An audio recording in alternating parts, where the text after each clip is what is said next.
አንድ ሰው ተመልከቱ እንግዲህ ወንድሞች አንድ ሰው ለ40 ቀን አንዲት ጉራሽ እንኳን እህል ሳይበላ አንዲት ጉራሽ እንትን ያኒ ምንም አይነት ምግብ ሳይቀምስ ለ40 ቀን ውሃ ብቻ ከጠጣ በሰውነቱ ያለ በሽታዎች በሙሉ ይጠፋሉ የሚል አነበብኳለ አልኢማም ናስር الدين الألباني የሚባሉ ከትላልቆቹ ዑለማዎቹ የሚታሰቡ አንድ ዓለም ናቸው ሳቸው ስለ ሲያም ምን ይላሉ ታቃል በራሳቸው በነፍሳቸው የተከሰተ ነገር ነው እና 5 በሽታ ነበረኝ አሉ ያኒ ግፊት ደም ነበረኝ አሉ የጀርባ በሽታ ነበረኝ አሉ የቅርጥማትና የሮማቲዝም ትን ነበረኝ አሉ የልብ በሽታ ነበረኝ አሉ እንደዚህ 5 አይነት በሽታ ብዙ ያሰቃየኝ ነበር አሉ አሁን ብዙ ዶክተሮች ብዙ መድኃኒቶች ልክ እንደ ቆሎ ነው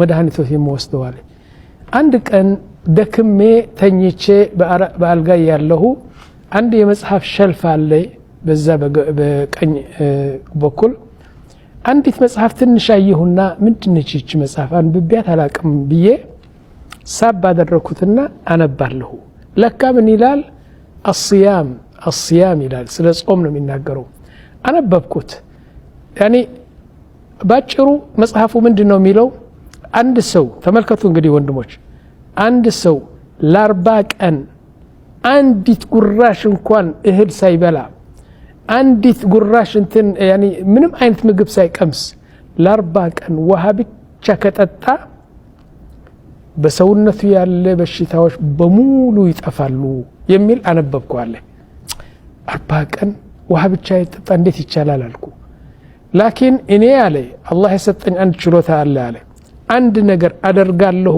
ካልኩ አደርጋለሁ አሉ አሁን ቢስሚላህ ብዬ ጀመርኩት 40 ቀን በውሃ ብቻ አይቻልም እኮ ወንድሞች ጀመርኩ አሉ ትልቅ ዓለም ናቸው خلاص بسم الله ብዬ ውሃ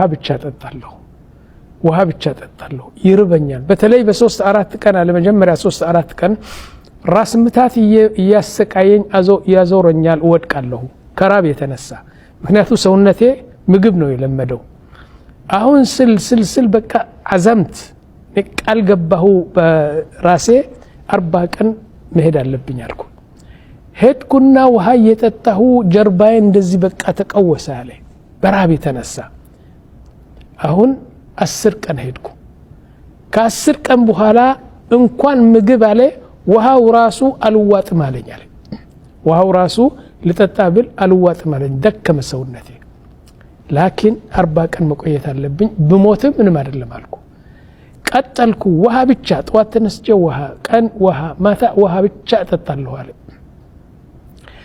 20 ቀን ካደረኩ በኋላ ወደ ዶክተር ሄድኩ ወደ ዶክተር ሄጄ ቼክ አፕ ሳደርግ ምን አለ ያ ዶክተር አልኩት እኔ እኮ አንድ ነገር የገረመኝ ነገር አለ ምንድነው እኔ 20 ቀን አንዲት ቆሎ እንኳን አንዲት ጉራሽ እንትን ምግብ አላስገባሁም በሆዴ ግን ሰገራ ቤት ሲሄድ ሰገራ ይወጣል አለ ይገርማል ከዛ በኋላ ዶክተሩ አወቀው ነገሩ ምን አለኝ ታውቃለህ እድሜው 75-80 አመት ነው እድሜያቸው ለ75 አመት በሰውነቱ ውስጥ የምትበላው የነበረ ምግብ በሙሉ እዛ ተከምሮ በደም ስር በሙሉ ግድግዳው የምግብ ትርፍራፊ እዛ እንትን ሆነዋል አለ በአንጀትህ በሆድህ በኪላህ በምን በሁሉ ሰውነት የሁላችን እንደዚህ ነው አለ እና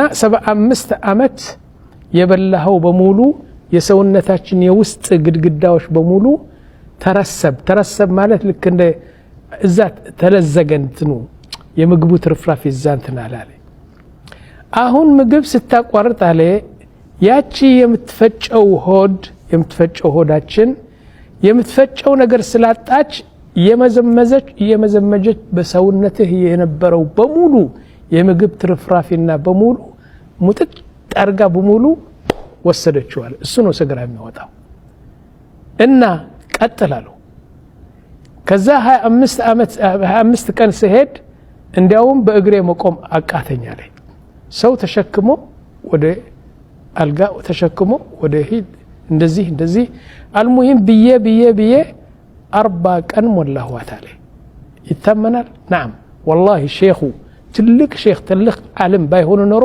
አናምንም ነበር ከዛ በኋላ ከ40 ቀን በኋላ ሄጄ ወደ ዶክተሩ ቼክ ሲያረገኝ በሙሉ ታቃለህ ምን አላቸው يا إمام قالوا نعم رجعت كيوم ولدتك أمك ዛሬ የተወለደው ህፃና አንተ አንድ ሆናችኋል በሰውነቴ በሽታ የሚባል ነገር የለም አለ ጨርሶ በሙሉ የደም ግፊት የልብ በሽታ የአጥንት ቅርጥማት የምናምን የአይን የምን ሁሉ በቃ ትክክል ሆነ አለ ምክንያቱም የሚያሰቃይ የነበረ እነዚህ ትርፍራፊ በሙሉ ጥጥ አድርጎ ሄደ አለ አሁን እኔ ገረመኝ ከዛ ምን ይላል ሼኹ ይህን ነገር ሲያዩ ጓደኞች ዑለማዎቹ ነበሩ ሁለት እንሞክራለን አሉ አለ ጀመሩና ሲሉ አንዱ በአራት ቀን ወደቀ አለ አልቻለም አቋረጠው አንዱ እንደምንም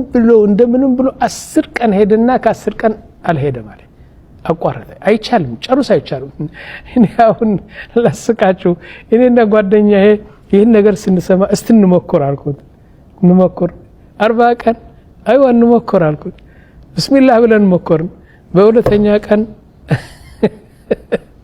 በሁለተኛው ቀን ቀኑ ሳይመሽ خلاص ሚስቴ ምን ነካለችኝ ኧረ ተይ ዝም በይ በቃ ለሰው እንዳትነግሪ እንደዚህ እኮ ነው ያደረኩ ኧረ አትችልም አለችኝ ሶስተኛ ቀን ሄዳለሁ ብዬ ሌሊቱ መነሳት አቃተኝ ሞትኩ خلاص በራብ خلاص አቋረጥኩ ማለት ነው ስለዚህ እውነቴ ነው ይሄ ነገር መጀመሪያ ቆራጥነት ያስፈልጋል ሁለተኛ ነገር ያኒ ውጤቱ ካየህ ትገፋፋለህ እውነቴ ነው ይህ አንድ ጥቅሙ ነው ምግብ ቀንሱ ለነፍሳችሁ ጥንካሬ ለሰውነታችሁ ጤና ዛሬ ስለ አንድ ትልቅ የጤናና የመንፈሳዊነት ሚስጥር እናወራለን ብዙዎቻችን ድካም ስንፍና የሰላት መክበድና የልብ መድረቅ ሲሰማን ምክንያቱን ሌላ ቦታ እንፈልጋለን ነገር ግን ዋናው ምክንያት ከፊታችን ባለው ሳህል ላይ ሊሆን ይችላል ነብዩ ሰለላሁ ዐለይሂ ወሰለም ከ1400 ዓመታት በፊት እንዲህ ብለዋል የሰው ልጅ ከሆድ የከፋ መጥፎ ቃሙልታ ያውቅም ምግብን መቀነስ ዝም ብሎ ለክብደት መቀነስ ብቻ ሳይሆን ለነፍስህ ብርሃን የሚሰጥ ትልቅ ኢባዳ ነው ምግብን በመቀነስ የምታገኛቸው 4 ታላላቅ በረካዎች እስልምና ግን የሚነግረን ስለ አንድ ነገር ጥቅል ነገር ነው የሚነግረን ለምሳሌ አላህ Subhanahu Wa Ta'ala ما فرطنا في الكتاب من شيء በቁርአን ውስጥ አንዳችም ነገር ያስቀረነው ነገር የለንም ብሎ አላህ Subhanahu Wa Ta'ala ብለዋል ያ ማለት ምንድነው በህይወት በለተለት ህይወት ውስጥ የሚያጋጥምህን ኢዝንም ወዝንም እያንዳንዷን ክስተት በሙሉ ይነግርሃል ማለት በጥቅል እንትን ነው የሚነግርህ ጥቅል በሆኑ ጽንሰ ሐሳቦች መርህ ነው የሚያስቀምጥልህ ቁርአን ጥቅል ጽንሰ ሐሳብ ነው የሚያስቀምጥልህ ከዛ ያንን የመተንተን ዓለማዊ የሆኑ ጉዳዮች ላይ ስታወርዳቸው ሃይማኖታዊ የሆኑ ብዩኖችን ዓለማዊ የሆኑ ጉዳዮች ላይ ስታወርዳቸው ስለ ጤናህን የምትጠብቅበት አመጋገብ ነግሮሃል ምሳሌ ጥቅል የሆነ ነገር ከፋ ቢልመርኢ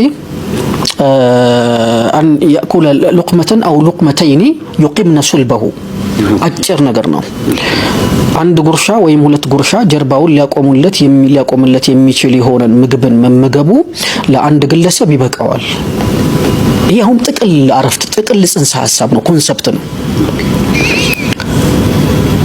فإن كان لا محالة قروت يللو እንደሆነ የማይቀር ከሆነ አስገዳጅ ከሆነ فثلث لطعامه وثلث لشرابه وثلث لنفسه ለሶስት ቦታ ከፍሎት ሆዱን አንዱን ክፍል ለምግቡ አንዱን ክፍል ለመጠጡ አንድ ሶስተኛውን ለትንፋሹ ቦታ ያስቀር ደመደመልህ ማለት ነው ያመጋገብ ስራ አንደኛ የልብ መለስለስና የመንፈስ ጥንካሬ ሆድ ሲሞላ አእምሮ ይደክማል ልብም ይዘላል ነፍሳችን እንድትጠነክርና አላህን በጣፋጭ ሁኔታ እንድንገዛ ኢባዳ እንድናደርግ ሆዳችን ክፍት ሊሆን ይገባል ምግብ ስንቀንስ ትኩረታችን ይጨምራል ሰላታችን ላይ ኹሹዕ ወይም ተመስጦ ይኖረናል ታላቁ ኢማም አልገዛሊ እንዳሉት ረሃብ የጥበብ በር ነው መጥገብ ግን የመርሳት በር ነው ለአላህ ብላ ወጣ ሰደቃ ነገ የውመል ቂያማ የማንም ጥላ በሌለበት ሰዓት አላህ የእሱ ጥላ ያስቀምጣል።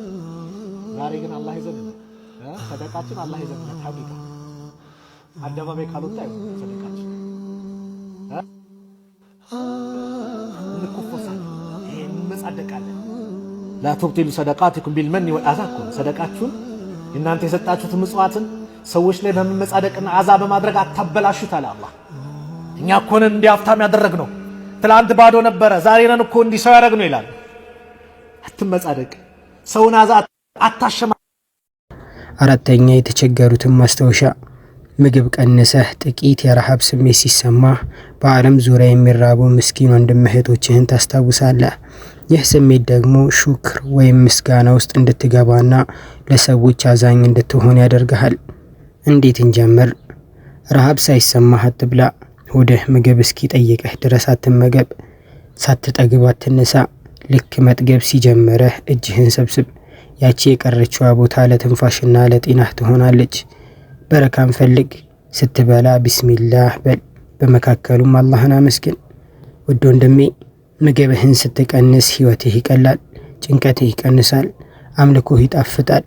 ዛሬውኑ ሆድህን ሳይሆን ነፍስህን መመገብ ጀምር። ምግብን ቀንሰህ የነፍስህን ብርሃን አብራ። አላህ በምግባችንም ሆነ በጤናችን ላይ በረከውን ያወርድልን። አሚን። በማህበረሰብ ውስጥ ምስኪኖችን ለማብላት ሰዎችን የማያነሳሳ አላህ በፈጠረው የተፈጥሮ የመንገድ ዲን የካደ ነው። ምክንያቱም ምስኪንን ማብላት፣ የቲምን መንከባከብ ሙስሊም፣ ክርስቲያን፣ አይሁድ፣ ቡድሃ፣ ቡዲዝም፣ ሂንዱይዝም ምናምን አይልም። ሰው መሆናችን ብቻ በቂ ነው። ስለዚህ አራይተ الذي يكذب بالدين ምንድነው ካልከኝ ሲራጡል ሙስተቂም ነው፣ ቀጥተኛው መንገድ ነው። ቁርአን ሱብሃንአላህ ሱብሃንአላህ እና ሸይጣን እዛ ላይ ተቀምጦበታል። ለምንድነው ሸይጣን ሲራጡል ሙስተቂም ላይ ተቀመጠው?